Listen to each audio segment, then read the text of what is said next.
Point number का page 28, 28 प्रकार के अलग अलग यहाँ पर रेफरेंस दिए हैं। अब ज्योतिष के सब्जेक्ट में हम विरोध नहीं कर सकते। ज्योतिष के विषय में चंद्र सूर्य के हम दर्शन, गुरु भगवान को जन्म के समय पर दर्शन के विधान यानी कि बाल्यकाल में है। बाल्यकाल में ज्योतिष दर्शन के विधान के साथ कल्पसूत्र में बात आती कि भगवान शुभ मुहूर्त में पढ़ने के लिए गए। अब आती है मजे की बात, यहाँ पर 27 नक्षत्र की बात है। नक्षत्र यानी ज्योतिष्य, हाँ नक्षत्र। एक प्रैक्टिकल बात यह है कि जो भी आप व्यवहार का पालन कर रहे हो, व्यवहार में आपको पता है कि जो अनुकूल है भोजन वो करना चाहिए। व्यवहार पालन के लिए कि पिताजी है तो पिताजी बच्चे को सिर पर हाथ रखते हैं, आशीर्वाद देते हैं। वो शरीर का एक भेद है, अंग है ना, तो क्या पैर रख सकते हैं आशीर्वाद देने के लिए? वो शरीर का ही भाग है ना, लेकिन व्यवहार है ये उचित नहीं लग रहा है। हाथ ही रखना चाहिए, पैर नहीं रखना चाहिए, सही ना? पैर रखना चाहिए, पैर छोड़ लिया उसको फुटबॉल की तरह वापस उसके सिर पर लगा दिया क्या पैर? ऐसा नहीं होता है, हाथ ही लगाते हैं। ऐसे जहाँ उचित व्यवहार है उसकी यहाँ बात की है। उचित व्यवहार के स्तर पर माता पिता को राग था, संसार के व्यवहार थे। उचित कर्तव्य पे सन्यासी ब्राह्मण उनको आमंत्रण दिया कि देखो भाई क्या है इस स्वप्न का फल। हाँ, भगवान के स्वप्न आते हैं 27 में भव के 14 स्वप्न। इस स्वप्न का फल कथन क्या है, इनके शरीर लक्षण प्रमाण क्या है, उनके नक्षत्र योग क्या है। तो ये भगवान विशिष्ट पुरुष और उसका भविष्य और वो भविष्य के नाते ये सब परंपरा में हमारे साथ आया है। तो ये व्यवहार है, क्या है? अब एक पिताजी का दृष्टांत दिया अपन ने, अब ध्यान से सुनना। हाँ, अब वो पिताजी, वो बच्चा सेवा कर रहा है उनकी, तो पिताजी का भक्त है या नहीं है? है। वो पिताजी जब बीमार पड़े, उनको पेन हो रहा है, चेस्ट पेन, हार्ट में प्रॉब्लम आ गया। अब हृदय में जो प्रॉब्लम आया, हार्ट प्रॉब्लम आया, उसमें वो पिताजी ने 2 बच्चे में एक बच्चा सेवा कर रहा है और पिताजी ने बोला मुझे बहुत दर्द हो रहा है, आप पहले नीचे जाके इंजेक्शन लेके आओ। वो बच्चा बोला नहीं, मैं तो सेवा ही करूंगा आपकी। वो तो व्यवहार है, अच्छा व्यवहार है, सेवा ही करना चाहिए, सेवा क्यों ना करे। दोनों को सेम मैसेज दिए कि आप दवाई इंजेक्शन लेके आओ। एक लड़का वो सेवा करने के नहीं रुका, वो उनकी आज्ञा पालन किया, इंजेक्शन लेने गया। पितृभक्त कौन? जो सेवा कर रहा है उनकी पास में देखे वो, या आज्ञा पालन कर रहा है वो? अरे रे, ये क्या हुआ? उनको छोड़ के चले गए और आज्ञा, ये क्या ऐसी बात है?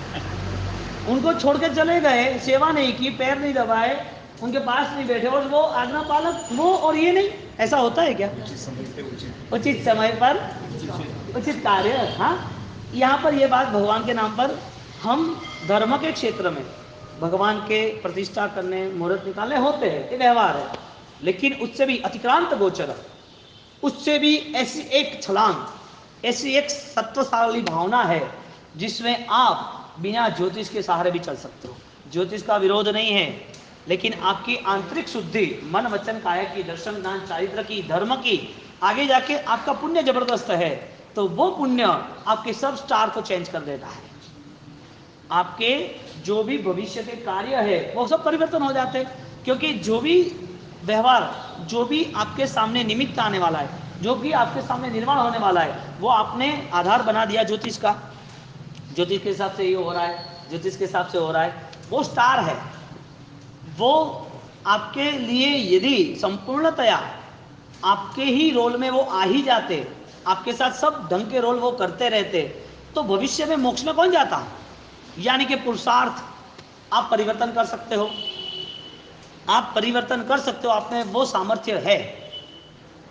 तो कर्म, स्टार्स, कुंडली, ज्योतिष, मुहूर्त सब एक तरफ, क्योंकि आपने परिश्रम का सहारा लिया। वो फाइनल नहीं था, एक खड्डा है, आपको मैसेज दे रहा है कि वो खड्डा है। अब आपका परिश्रम क्या होगा? तो ज्योतिष आपको मैसेज दे रहा है कि आपके स्टार चेंज होने वाले, आपको ये होने वाला है, आपका ये होने वाला है। हमने क्या प्रॉब्लम खड़ी कर दी? संसार के लिए कैसा अच्छा लग रहा है वो सेट करो, कौन से नंग की विधि, कौन सा दोरा धागा, कौन सा क्या सेटिंग हो रहा है वो सेट करो।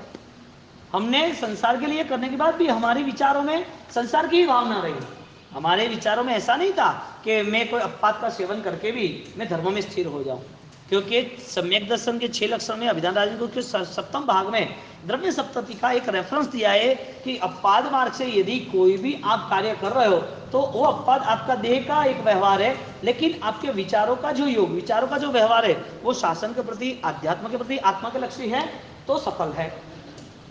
तो कोई प्रयोग नहीं करना ऐसा भी नहीं है, उसे भूल जाना ऐसा भी नहीं है, लेकिन वो व्यवहार है, लेकिन वो व्यवहार संसार वृद्धि का ना होना चाहिए, वो ध्यान रखना चाहिए।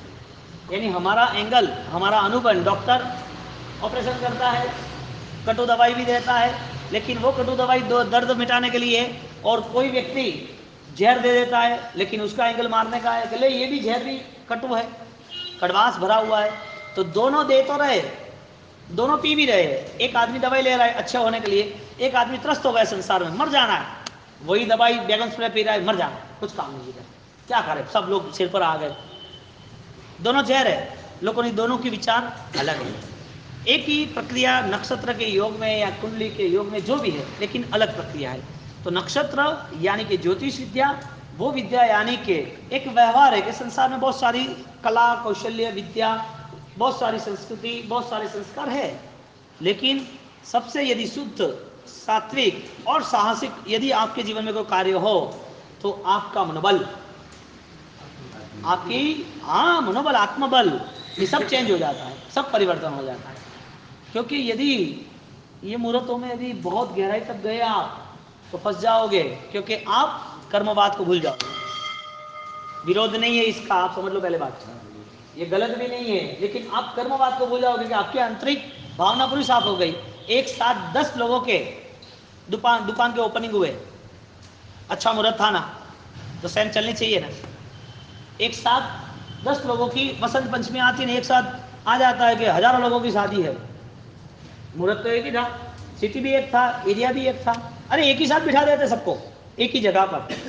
ये अपना ये ग्राउंड है यहाँ का, और इस ग्राउंड में 50 शादी हो सकती है, मुहूर्त एक सही था ना मुहूर्त, अब सही होना चाहिए सबके साथ। उनका जवाब सीधा ढूंढ के आपको पता चलेगा, कर्म होगा, ऐसा होगा। अरे एक साथ 2 बच्चे का जन्म होता है ना तो भी भिन्नता होती है, क्या हुआ, मुहूर्त चलो मिस्टेक हो जाएगी, दुकान में मिस्टेक हो जाएगी, इधर क्या लफड़ा था, कुंडली तो सही थी ना, दोनों की कुंडली सेम, तो क्या हुआ, ठिकाने आ गए ना। कहने का मतलब ऐसी कोई गलत धारणाओं में फंसना मत। आपकी श्रद्धा इतनी सूक्ष्म तक, इतनी गहराई तक, इतनी प्रबल बनाओ, आपका परिश्रम पूरा चेंज कर देगा, पूरा परिवर्तन कर देगा। क्योंकि कर्म परिवर्तन करना हमारे हाथ में है ना, कर्म तो सिर्फ मैसेज देगा आपको, कर्म आपका पुण्य चल रहा है, आपने परिश्रम क्या किया। राजेंद्र कोश में कम्मत शब्द में हमने एक बात की, यानी कि शिबुत संक्रमण, ट्रांसफॉर्मेशन हो सकता है, पुण्य का पाप, पाप का पुण्य, ये पूरा उत्तराधीन क्या है, पूरा उत्तराधीन कर्मवाद का क्या है, चेंजेस ही हुआ है ना, कि नहीं हुआ। तो फिर 1760 में नक्षत्र सबसे 28 रेफरेंस दिए। अब यहाँ पर छठा शब्द आया नक्षत्र के बाद, परम वस्तु अनंत धर्मों से जुड़ा हुआ है, वस्तु अनंत धर्मों से जुड़ा हुआ है, अपेक्षा वाक्यम नयः, अनेक यानी कि अनंत धर्मों से जुड़ा हुआ है, वस्तु यानी जिसमें आप भिन्न भिन्न प्रकार के विभाग कर सकते हो, विभाग करने की आपकी कला वो आपको सत्य के करीब ले जाता है। आप यदि किसी चीज को पकड़ के रखोगे तो आप उसके दूसरे पहलू को नहीं पहुंच पाओगे। किसी चीज को सोचा कि ये नहीं होना चाहिए, ये ही होना चाहिए, इसका मतलब क्या, इसका मतलब आपने एक धारणा बना दी कि ये ही है और कुछ नहीं, यानी कि उसके दूसरे विजनल, आप दूसरी अनेक चीज देख सकते हो, आपके पास वो विजनल पावर है कि आप क्या क्या किस किस ढंग से आप उसको अपने मन में, विचारों में ग्रहण कर सकते हो, देख सकते हो। छोटा सा एग्जांपल नए के हिसाब से, एक कपड़ा है, उस कपड़े का आपने पूरा कपड़ा एक ही क्वालिटी का है, सूत का है, कॉटन का है, उस कपड़े को आप किस ढंग से यूज करना चाहते हो, आपके मन में क्या धारणा है उस कपड़े के लिए, पर्दा बनाना है, शर्ट बनाना है, नीचे का वो जाजम बनानी है, पर्दा, कुछ भी बनाना हो, क्यों कपड़ा ही चाहिए आपको? कपड़े से बनता है, इसके लिए। दूसरा दृष्टांत, आपके घर में सोना पड़ा है, वो सोना पुराना था, आपको पता चला कि ये पुराना सोना पड़ा है और 100 साल हो चुके हैं। आपने सोचा कि ये 200 ग्राम सोना, उसका क्या किया जाए? अब क्या करोगे? नई डिजाइन में आप सेट करोगे, टूट गया होगा तो सही करोगे, मलिन हुआ होगा तो उसको साफ कराओगे, बॉक्स भी सेट करना पड़ेगा। सोना वो का वह है, गांव में है, लेकिन आपकी दृष्टि भिन्न है कि भाई उसे तुड़ाना है। आपने सोने का नया आभूषण तैयार कर दिया, तो जो स्वर्ण का आभूषण जो तैयार हुआ, तो उसमें आप क्या क्या बना सकते थे? जितनी भी वैरायटी है सब बना सकते थे, लेकिन आपने तय किया कि मुझे उसको चेन ही बनाना, ब्रेसलेट ही बनाना, रिंग ही बनाना, उसकी चूड़िया ही बनाना, झांझर ही बनाना, कंदोरा ही बनाना। 200 ग्राम तो हो गया, या 200 का 2 किलो हुआ, या 200 का 20 ग्राम हुआ, वो का वही है ना। एंगल विजनल, आपकी देखने की दृष्टि, अब उसको भिन्न तरह से आप देख पाए। इसी बात को लेके आप धर्म करते वक्त आपके पास कौन सा एंगल है? नए की परिभाषा में ये बताया, अनंत वस्तु धर्मात्मक। धर्म यदि आप कर रहे हो तो आपके पास क्या भाव है? बहुत सारे भाव से आप कर सकते हो। आप पिताजी भी हो, आप चाचा जी भी हो, आप मामा जी भी हो, आप बच्चे भी हो, यानी किसी के पोते भी हो, बेटे भी हो, और किसी के लिए आप सेठ भी हो, और आप किसी के लिए आप नौकर भी हो। सब कुछ है आपके पास। अनेक धर्म आप में साबित हो गए, अनेक धर्म आप में साबित हो गए। ऐसे हर चीज में अनंत धर्म है, एक नहीं अनंत, उसके हर डिवीजन है। तो यहाँ नए की परिभाषा में 7 धर्म बताए, 7 प्रकार के नए बताए। स्यात् किंचित अस्ति नास्ति, अस्ति नास्ति, स्यात् कथनचित अस्ति नास्ति, स्यात् नास्ति, ऐसे अनेक धर्म बता दिए। ये है, ये नहीं है, ये नहीं है, ये है, ऐसा विभिन्न प्रकार से मानना। तो अनेक धर्मात्मक यानी भगवान ने अनेकांत दृष्टि बताई। देखने के लिए अनेकांत, बोलने के लिए स्याद्वाद। ये 2 पर ही प्रभु महावीर का पूरा धर्म टिका हुआ है। इस 2 की बात बाकी की, उसकी धर्म क्रिया सब फेल। अब बोल रहे हो भगवान महावीर ने ऐसा नहीं किया, मुफत्ती बांधो, कपड़े छोड़ दो, कपड़े पहनो, ये तेरा पंथ है, दिगंबर है, स्थानकवासी, इस श्वेतांबर, ऐसी कोई बात भगवान ने नहीं बताई। क्रिया का भेद है, अनेकांत दृष्टि। दृष्टि कौन है? सबको भिन्न है, स्वीकार है, ठीक है, आपकी अनुकूलता, लेकिन आपका लक्ष्य आत्मलक्षी दर्शन ज्ञान चारित्र का है, तो वो सही है, गलत है। यानी कि सम्यक्त्व वाला जीव वो कभी भी किसी की निंदा, किसी को गलत नहीं कहेगा। अब आपने धार लिया इसने गलत किया, ये नहीं होना चाहिए, उसकी विचारों से वो सही होगा, कुछ वजह होगी ना, कुछ तो उसका भी सेटिंग होगा ना। लेकिन आपने मन बना लिया, आप दृष्टिकोण सेट करो। आपके बच्चे ने, आपकी बच्चियों ने, या आपके फैमिली में किसी की गलती हो रही है तो क्या चलता है, और किसी और की गलती होती है, क्यों गलती हुई? वो आदमी गलत नहीं है, आपके परिवार वाले भी गलत नहीं है, आप में अंदर छिपा हुआ जो मिथ्यात्व है ना, वो गलत है, क्योंकि आपने उसको गलत ठहरा दिया। उसका कारण आपके पास अनेकांत दृष्टिकोण, दृष्टि नहीं थी। आपकी दृष्टि सही होती तो आप सोचते कि जाने तो वो भी, उसने कुछ वजह से ही कोई चोरी की होगी ना, उसके जीवन में कुछ हुआ होगा, तो कोई ना कोई प्रॉब्लम बच्चों को कहीं स्कूल में, कॉलेज में, कोई पढ़ने लिखने में, कोई फीस में हुआ होगा कुछ। उनके फैमिली में, अपने फैमिली में तो क्या फर्क पड़ता है? बोलो अनेकांत वाला कसाय कर सकता है, दोस्त देख सकता है? हाँ बोलो कितनी समदृष्टि आ सकती है। किसी के लिए भी निंदा नहीं करना, वही प्रभु महावीर का धर्म है। क्रियावाद में आती है, पहले मन शुद्धि, मन शुद्धि वाला, अध्यात्म सार में ग्रंथ रखा है, मन शुद्धि वाला ही मन के विचारों से परिशुद्ध है, जिसके पास विचार सब पॉजिटिव और डबल एंकरिंग यानी कि डबल प्लस में है, रैंकर में है, वो व्यक्ति हमेशा के लिए नितांत निर्जरा करता है। आपने मन से धर्म सिखा लिया, कर्म क्यों आपको परेशान करेगा? आप बताओ, आप किसी के लिए परेशानी वाली चीज सोचते नहीं तो कर्म अब आपके पास कहाँ आएंगे? आएंगे तो भी गलत नहीं आएंगे, शुभ कर्म का ही बंद रहेगा। तो ये शब्द यहाँ पर नए की परिभाषा से आता है, ठीक है।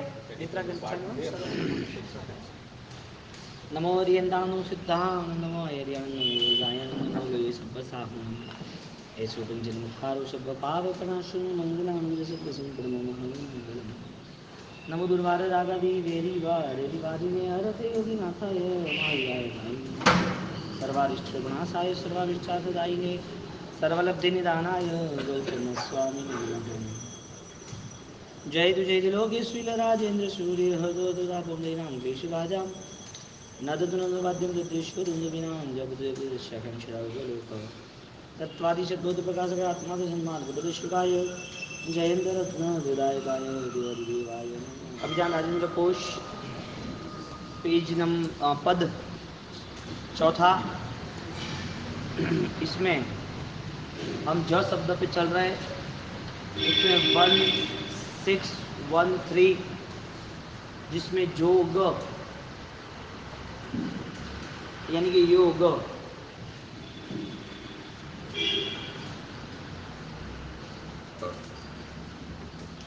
योग यानी कि जुड़ना। हम जो संयोग पद से अभी परिचित है वही चीज की बात यहाँ गुरु महाराज 1613 नंबर के पेज पर कह रहे कि योग क्या होता है।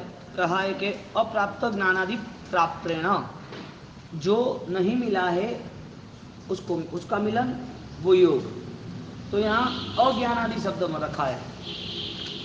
महत्वपूर्ण बात यह है कि दुनिया में योग तो बहुत सारे हैं, बहुत सारा अनजान मिलन होता है, लेकिन वो क्या आत्मा का मिलन होता है, आत्मा के लिए उपयुक्त है। तो यहाँ पर योग की व्याख्या में योजनम योग इति योग योगो बंध इति अर्थांतरम इति, वो सब पंचसूत्र वगैरह संबंध में वो सब व्याख्या लिखी है। स्थानांत प्रश्न व्याकरण विशेष आवश्यक संभव वगैरह। तो ऐसे यहाँ पर अप्राप्त ज्ञान आदि प्रप्राणे, तो कल्पसूत्र की बात को लेकर करते हैं। योग की यहाँ दो भाषा बताइए। पहली प्राथमिक चीज तो जो नहीं मिला है उसे योग नहीं कहेंगे, जो मिला है उसे योग कहेंगे। मिला यानी जुड़ना, संयुक्त होना। हाँ, तो संयुक्त होना तो एक द्रव्य संयुक्त एक भाव संयुक्त है। एक द्रव्य योग है, एक भाव योग है। द्रव्य योग पर यहाँ पर मन वचन काया आदि का मिलन। तो आपको मन मिला, किसी को नहीं मिला।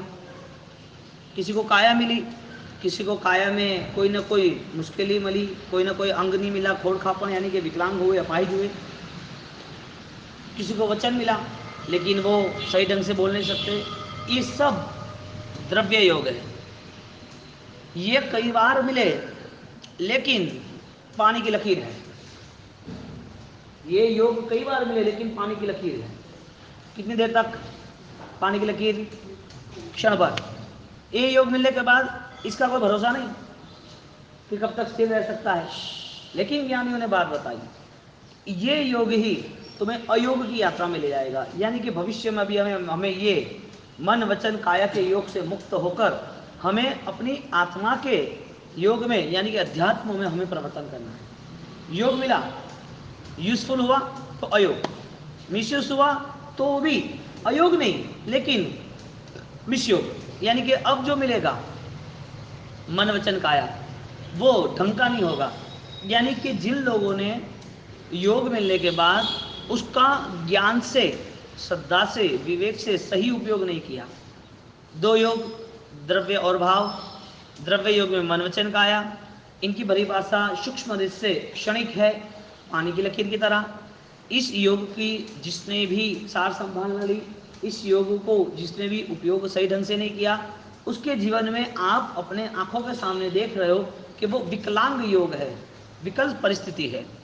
विकलेंद्रिय कहते हैं, पता है स्त्रीलिंग को क्या कहते हैं? विकलेंद्रिय। कैसा अर्थपूर्ण परिभाषा यहाँ बताइए कि जिसकी इंद्रिय, जिसकी शक्ति विकल है, डैमेज पार्टीशन, डैमेज पावर है, जिसके पास सामर्थ्य है लेकिन डिस्टर्ब है। आँख है लेकिन बहुत कम दिखता है, आँख है लेकिन फूटी हुई है एक आँख, आँख है लेकिन उसकी आँख बार बार उसको परेशान कर रही है, उजाले में नहीं दिखता है, उसको करीब का नहीं दिखता है, आँखों में परेशानियाँ हो रही है तो बार बार उसकी सिस्टम ट्रीटमेंट हो रही है। ये सब विकल योग के। देह मिला है वचन और काया का, तो देह मिला है तो वोकेबल क्लियर नहीं है, क्या बोलता है, बोलने के वक्त जीभ उसकी तुरंत सही ढंग से गतिमान नहीं होती है, जो भी उसे कहना है वो कहते कहते वो रुक जाता है। ये सब आपके सामने है। काया, वो तो आपने देखा ही है, इतने सारे जो पैर लगाते हैं, जो हार्ट ऑपरेशन जो करते हैं, हार्ट चेंज करते हैं, या तो जो भी परेशानियां है वो काया की है। मन, वचन और काया, जिसको संभालने के लिए हम तैयार हो चुके हैं, जो पानी की लकीर है, जिसको संभालते वक्त हमने इतनी तैयारी की फिर भी हवा में धो की तरह चली गई, यानी कि क्षणिक है। तो द्रव्य योग मिलना भी शायद हमारे लिए सफल तब ही होगा जब उसका हम सही ढंग से ज्ञान युक्त उपयोग कर पाएंगे। यहाँ पर ज्ञान प्राप्त यानी कि अप्राप्त ज्ञानम आदि प्रापणे, जो नहीं मिला है उसका आप खोजपूर्ण यानी कि आपकी तमन्ना इच्छाओं उनकी जागरूकता पूर्वक आप तैयार हो जाओ। तो आपको क्या ढूंढना है इस मनोवचन काया में, जिसकी भी डैमेज है पार्ट, जो भी परेशान है, जो भी विकल है, ऐसे तिरंज है। मानव जीवन में भी ऐसे है कि मानव जीवन मिला, हाथ पैर नहीं है, दिखना नहीं है, बोलना कम है, सुनना कम है, जर्जरित काया होने लगी, परेशानियां बढ़ने लगी। तो ये योग अभी जो मिला है उसमें सबसे बड़ा माइनस क्या है? अज्ञान है। सबसे बड़ा माइनस बिना ज्ञान रहित, यानी कि सोचता है लेकिन उसके पास विचार शक्ति नहीं है, विचार है लेकिन वो विचार गरिमापूर्ण नहीं है। बात करनी है, वचन का प्रयोग, एक दूसरे से कैसे वचन का व्यवहार करना, कैसी बातचीत करनी, कैसे उनके साथ अपने को उनके पास मधुरता से बोलना, वो भी हमारे पास शब्दों की कोई हमारी कड़ा नहीं है बोलने के लिए भी।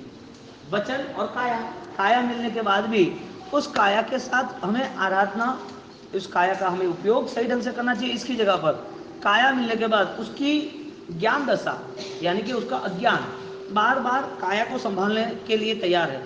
वो काया को क्यों संभालना है? उसके पीछे क्या है बल? क्या साधना होती है? धर्म प्रवृत्ति आराधना होती है, क्योंकि देह मिला है तो आराधना है, देह नहीं हो तो आराधना नहीं। यह देह नहीं है समझ लो आप, और आपको देव का जीवन मिला, ये देह नहीं है, आपको जानवर का नरक का जीवन मिला, अब क्या करोगे?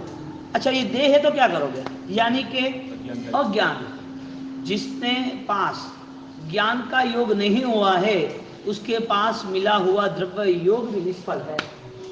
बिना ज्ञान के इस योग की कोई कीमत नहीं।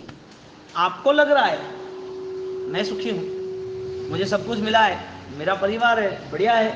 अरे आंखों के सामने परिवार चले गए, भूकंप में, पूर में, बाव में, तूफानों में, एक्सीडेंटों में आंखों के सामने चली गई। किनके प्रति तुम्हारा राग बन रहा है? जो निश्वर है, जो द्रव्य योग साधना के लिए था, इसकी जगह पर आपने साधना का परिवार में लक्ष्य नहीं बनाया, और साधना के लक्ष्य के बिना ही आप चलते रहे। साधना का लक्ष्य नहीं बना, द्रव्य योग कहां तक रुकेगा?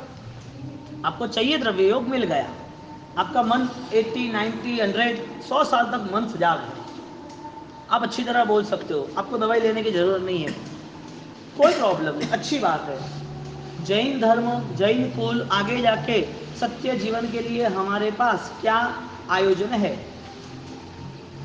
ये तो जिंदगी 100 क्या 500 साल मिले तो भी हम जी लेंगे, 1000 साल मिले तो भी हम जी लेंगे, लेकिन कोई फर्क नहीं पड़ा ना, क्योंकि उसमें हम सफलता तक नहीं पहुंच पाए।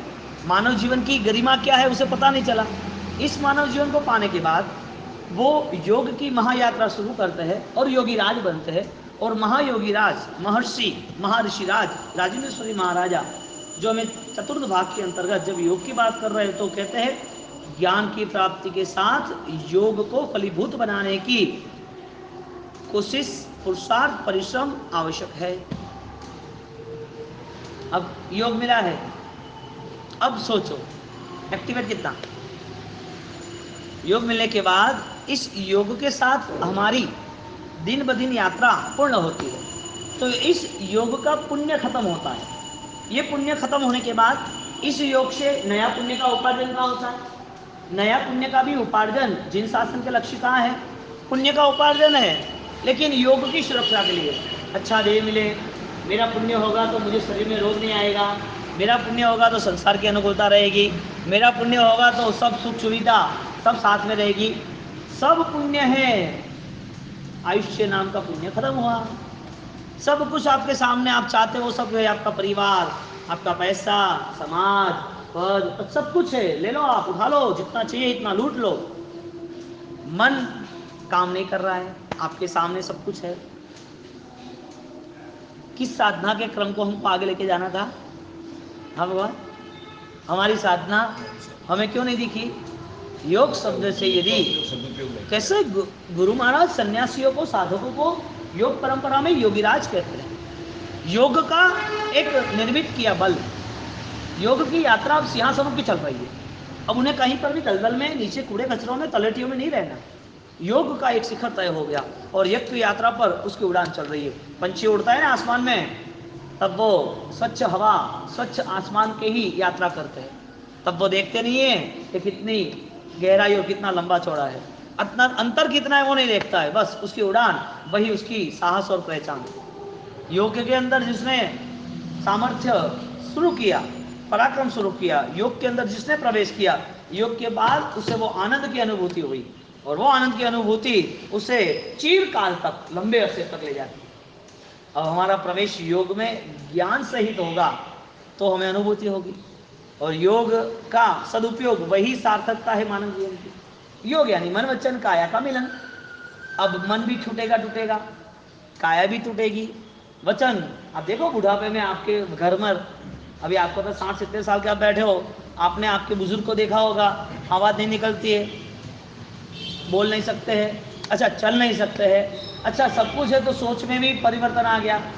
अंतिम समय पर आपने बोला नौकार गिनाओ, गुरुमाज का नाम लो, याद करो, अच्छे सुकृत अनुमोदना, महाराज साहब आए, मंगलिक सुनाए,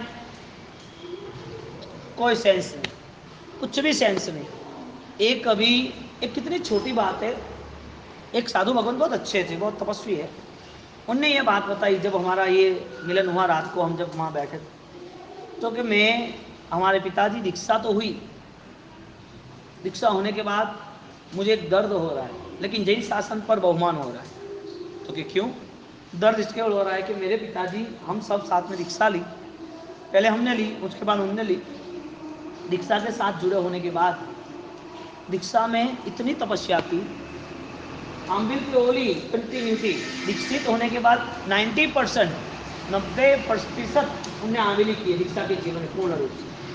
80 साल की उम्र है, 78 के एज में देवलोक हो गए, अभी ही हुए, तो 78 और 50 यानी कि उनका एक पूरा कार्यक्रम 28 साल तक का आंबिल में ही चला, यानी समझो ना 20% ही उनने पालना किया, बाकी नहीं। लेकिन जब उनकी पोजीशन खत्म, यानी कि बीमारी आई, एडमिट हुए, उनकी सेवा शुश्रूषा बयावत शुरू हुई, तो बोले पिताजी प्रतिक्रमण, पढ़ी लें, झाप, सेंसी काम नहीं करे, कोई सेंसी काम ना करे। वो पहचान सकते थे, आए आप कैसे हो, क्या है, आनंद मंगल साता, क्या प्रतिक्रमण कर लो, ठीक है कर लो। प्रतिक्रमण करते वक्त उन्होंने बोला कि मोमबत्ती का पढ़ी लें किया, तो हाँ किया, ठीक है चलो। उनको यदि याद नहीं तो उनको फिर से करना चाहिए। ये सेंस ऑफ ह्यूमन, आपकी आंतरिक ऊर्जा क्या आपको संदेश दे रही है। ये अंतिम पल पर पूरा विस्मृत, इतनी होली करने के बाद उन्होंने बोला कि मेरे पिताजी समाधि में नहीं रहे, लेकिन आनंद की बात यह है कि ये ज्ञान यदि ना मिला होता तो हम वर्तमान में भी समाधि नहीं पा सकते। आनंद ये है कि उन्होंने एक पुण्य का जीवन व्यतीत किया, आनंद है कि उन्होंने त्याग किया, या आनंद ये है कि उन्होंने हमारे साथ वैराग्य के साथ जुड़े और तपस्या तो की, लेकिन अंतिम समय में योग की पराकाष्ठा सफल होनी चाहिए, जो योग उसके फलीभूत होना चाहिए, वो जवाब, वो साक्षात्कार, वो आविर्भाव, वो हमें दिखने नहीं मिला। दुख हुआ कि जीवन तो व्यतीत हुआ लेकिन योग विजेता ना बन पाए।